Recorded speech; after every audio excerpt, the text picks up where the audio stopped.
Some of you know my mom. She has this relentlessness about her that is unmatched. One of my favorite memories comes from a summer day at our pool in our backyard. My dad and I were wrestling and splashing in the water when suddenly he grabbed his eye. Yes, this is another eye story. I've become legendary for eye stories around here. But my dad is holding his eye, and in a family of contact wearers, we all knew what this meant immediately. Stop everything now. A contact is in danger. My dad opened his eyelid, his eye kind of spinning in different directions as he's searching. And then he says, I think I lost my contact. And this was bad news because my dad wore hard contacts, the expensive kind that can't just be replaced. Without hesitating, my mom went into action. She cleared the pool, everyone out. She had work to do. She put on her goggles, she took a deep breath, and she dove to the bottom, and for the next hour or so, she searched the bottom of that pool floor inch by inch. She'd come up for air, and then she'd go back down again and again. Multiple times, my dad told her to stop. You'll never find it, we said. She was looking for a needle in a haystack, a tiny, clear circle at the bottom of a deep pool. But she just kept going, up and down, until the rhythm broke. Her hand shot up out of the water. Before she could gasp for air, she was shouting, I found it. I've lost contacts on the bathroom counter and quit looking after 30 seconds. My mom found a contact at the bottom of a pool. The Bible has a word for this kind of commitment: faithfulness. And the Bible tells us that our God is overflowing with faithfulness. When God is faithful, here's what that means. It means God makes a plan and refuses to scrap it. That God makes people and never gives up on them. That God makes promises and always keeps them. We see this in the passage that Ali read from Ezekiel 34. God had a plan to restore everything he made. It's the plan that the Bible tells us about, where God chooses to pick one family, a people called Israel. And God's plan is to use this people, this family, to draw all of the other nations of the world, all people to himself. God's plan is to use this family to fix everything that is broken. But these people that God wanted to use were being destroyed by their own leaders. These leaders had one job, but they were unfaithful. The shepherds of Israel failed completely. The religious leaders failed. The political leaders failed. And God's people, his sheep, they suffered because of these unfaithful shepherds. The prophet Ezekiel tells us what these shepherds were supposed to do. They were supposed to feed the sheep, but the people were hungry. They were supposed to strengthen the weak, but the people were timid and afraid instead of confident and bold. They were supposed to heal the sick and bind up the injured, but sick and injured people were neglected and ignored and just left for dead. They were supposed to bring back the lost, right? If any sheep wandered off or got lost, the shepherds were supposed to find them and bring them home, restore them to the family and to God. Israel's leaders had a job to do. God gave them this job. Right? They were called to treat God's people with the kind of obsessive care that my mom showed this lost contact. And instead, they treated God's people the way that I treat disposable contacts, barely worth any real effort. We're told that the leaders of Israel did not strengthen the weak. They did not heal the sick or bind up the injured. They did not bring back the strays. They did not seek the lost. They did not feed the people. The leaders of Israel were utterly unfaithful. And this is bad. Becca, who isn't here this morning, she often gets paid to feed our neighbors' dogs when they travel. And I started to imagine, what would it be like if she just took our neighbor's money and then never went over and fed the dogs? Right? That would be bad. And it sounds a little bit like Israel's leaders, except Ezekiel is describing a situation that is much worse. And so imagine Becca as a neighborhood supervillain. Becca gets paid to feed the dogs, but instead she takes the dog food that the family left and she resells it for profit. Jane didn't like that. Imagine that she has access to these dogs and she finds a local breeder and she sells the dog's breeding capabilities, right? And then returns the dog. Imagine she finds a place to get paid to release the dogs into like dog fights, and she gets paid more off of them. And then after all of this, these dogs want nothing to do with her and they escape and they run away. But Becca's already been paid, and so she hardly cares. Maybe she puts up a few signs to make it look like she tried, but the dogs are gone and she's moved on. Becca would totally do all that, right? I could say that because she's not here. But that's actually what Israel's shepherds are doing. Ezekiel says the shepherds are feeding themselves instead of feeding the sheep. And then goes on to say it's worse than that because they are feeding themselves by consuming the sheep.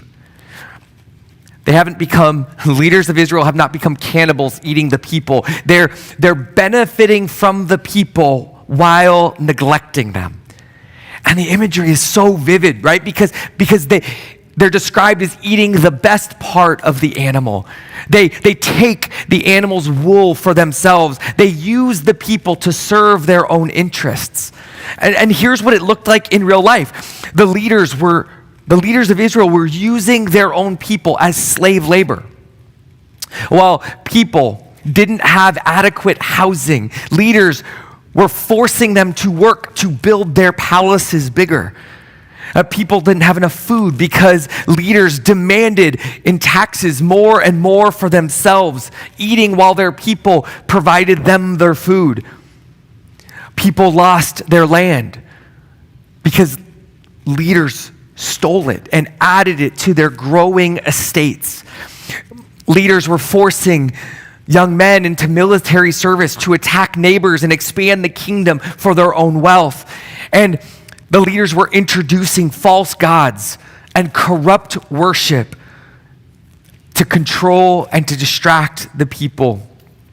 And then finally, rather than using the accumulated wealth of the kingdom to meet the people's needs, the leaders were using these resources, these riches, to buy themselves more wives from foreign countries, more weapons, bigger homes, luxury goods, and alliances with foreign powers. Can you hear what Ezekiel is saying? The leaders, they weren't just neglecting the people they were called to lead and serve, but they were actively using the people to feed themselves. The fruit of their lives, of their leadership, was rotten to the core. But what's crazy about this message that Ezekiel brings is that it wasn't obvious to everyone that their fruit was rotten. That these leaders actually still had a shocking amount of public support. And you would ask, why? How? Who would look at them and think that they were good leaders? But they looked successful and they looked powerful. And so they were busy negotiating, promising alliances. They built these high walls that created an illusion of security. They assembled large armies that made them feel safer. They're expanding palaces, and the gold decorations everywhere gave the impression that God was blessing them with riches. And their victories over enemies seemed like signs of divine favor. And the leaders were openly saying, political and religious, God is blessing us. And so there's this real sense that the leaders, the shepherds of Israel, they looked like good shepherds. If all you knew about leadership came from what other powerful leaders looked like. But Ezekiel, he names the truth under the surface. The same truth that Jesus will later confirm at the end of the Sermon on the Mount. You will know a tree by its fruit. And it turns out some of the things that don't count as fruit are military victories, or wealth, or fancy buildings, a strong kingdom, even loyal citizens. None of that means that you have good fruit. None of these things mean that you have been a good leader, not in God's kingdom. All God asked was that his leaders do their job, that they follow his plan, that they care for his people, and so that he could fulfill his promises through them. And they were unfaithful to it all. They were unfaithful to God's plan. They were unfaithful to God's people. They were unfaithful to God's promises. But as I said earlier, when God makes a plan, he sticks to it. When God claims a people as his own, he never gives up on them. When God makes a promise, he keeps it. So Ezekiel announces God has a response to the leader's unfaithfulness. And listen to what God says he'll do. We heard it once, but I want you to hear it again. We hear God say, I will rescue my sheep from their mouths, that they might not be food for them. Behold, I myself will search for my sheep. I will seek them out as a shepherd seeks out his flock when he is among his sheep that have been scattered. So I will seek out my sheep and I will rescue them.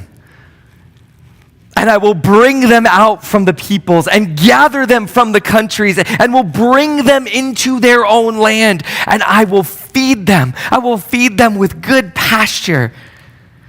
I myself will be the shepherd of my sheep. And I myself will make them lie down.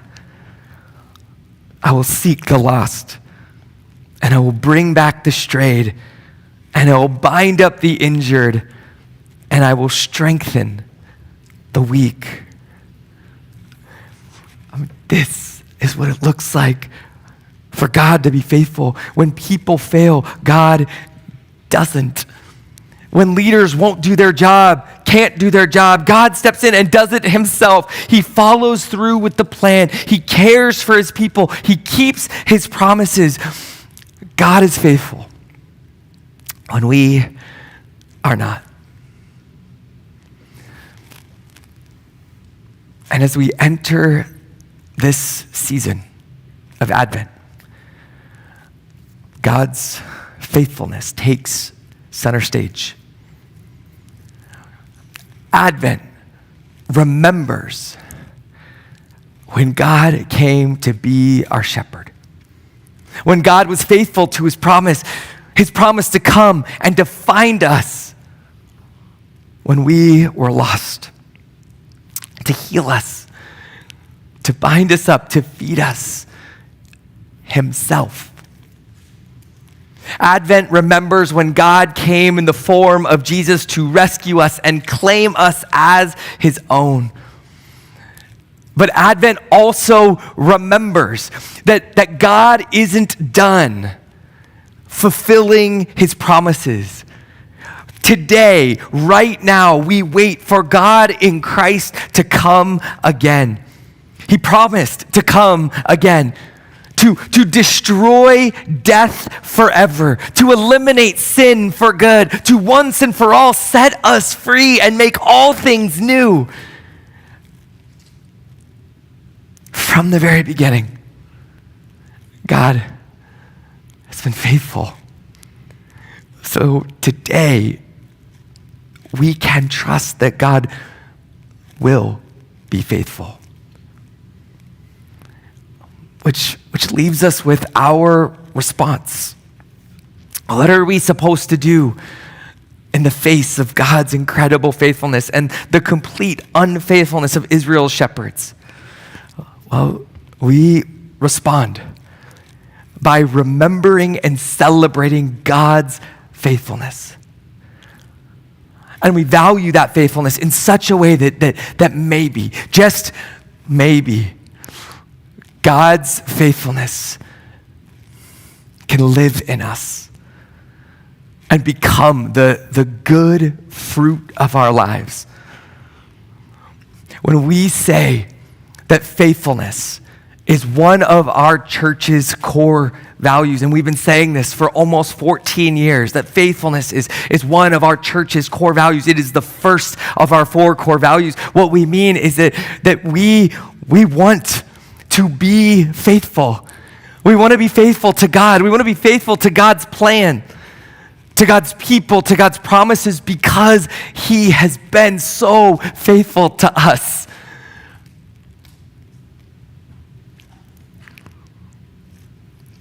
Here's what we need to understand about faithfulness. Faithfulness isn't measured the way that Israel's leaders were measuring success, right? We don't, as a church, define success by how much money we have in the bank, how many people show up on a Sunday morning, how impressive our building looks, how powerful or popular or influential we might seem. Those are metrics that made Israel's leaders look successful, while their fruit was rotten. Instead, we assess whether we're faithful based on one thing, and one thing alone. Are we doing the specific things God has asked his church to do? That's it. Are we doing the specific things that God has asked his church to do? Just like those shepherds of Israel had a job description: feed and strengthen and heal and bind up and bring back and seek. Right? We have one too. Jesus gives us our job description, and it's a little bit more complex than this. There's a little bit more to it in the New Testament, but if we were going to summarize it, right, it is that we are to love God with everything that we are, that we are to love one another in the family of God as Jesus has loved us, and we are to love our neighbors, which includes the stranger, the foreigner, the outsider, the enemy, as we love ourselves. We are to make disciples of Jesus. When we value faithfulness, we do the actual work, right? Not the work that makes us look impressive, not the work that grows our reputation or our budget, but the work that God has asked us to do. And so what does this mean practically for us in a church, not just in the season, but as we long for Jesus to return? Here are some examples. For one, we prioritize daily connection with God and other believers. Right? The early church understood that there was no way to be faithful to God getting together once or twice a week. Faithfulness meant daily connection to the body of Christ. Just like my mom could have quit searching for that contact after 5 minutes or a couple dives, right? We could easily quit on each other when connecting gets hard or when there are other things that we'd rather be doing, but faithfulness invites us to keep showing up, to keep diving down, to keep going. And one of the ways that we have described this daily pattern of connection with each other is daily prayer with each other. Checking in on those who have some sort of need. Maybe they've been sick or they've been homebound for some time. It's connecting and getting together and meeting around spiritual growth, and it's serving our neighbors, our neighborhoods together. The second way we can practice this, or the way that we do practice faithfulness, is we prioritize as a church spiritual fruit over impressive appearances. Right? We could spend all of our energy making programs that look polished. Our services could feel hyper-professional, and our social media presence could seem vibrant, but faithfulness asks, are people actually being fed? Are the weak being strengthened? Are the injured being bound up? Are we actually becoming more and more like Jesus? One of the main reasons that we have reoriented ourselves around our neighborhood groups and in our neighborhoods is that we have just had this growing conviction that this way of organizing ourselves, being present where we actually do most of our living, is a way to help us be more faithful to God's purposes, and it can help us be more faithful in our lives and with each other. And then a third way that we try to practice faithfulness is we measure success by obedience and not by outcomes. God doesn't call us to be successful by the world's standards. God calls us to be faithful. We can't control the outcomes. We can't control whether people respond to the gospel. All we can control is whether we have shared it. We can't control whether our church grows numerically, whether our influence expands, but we can control our faithfulness. Are we caring for the Christians in our neighborhoods who live around us and who need the body of Christ? Are we sharing our resources with each other so that there is no need among us? Are we trying to pray every day with our Christian neighbors, knowing that apart from this practice, we are left isolated and hanging? Are we obediently doing what Jesus has asked us to do? Do we share the gospel when we have the opportunity? These are the things we have control over. This is faithfulness. During Advent, we remember that faithfulness starts with God. He's the one who dove down into the depths to find us. He's the one who wouldn't quit searching. He's the one who said, I myself will search for my sheep. And he did. He came as Jesus, born in Bethlehem, the good shepherd who lays down his life for his sheep. We weren't worth it by any earthly measure, right? We were the lost contact at the bottom of the pool, nearly impossible to find, easily replaceable, seemingly not worth the effort. But God is faithful, and he came looking for us, for you, because he thought you were worth it. He thought we were worth it. Pastor David, would you and the team come?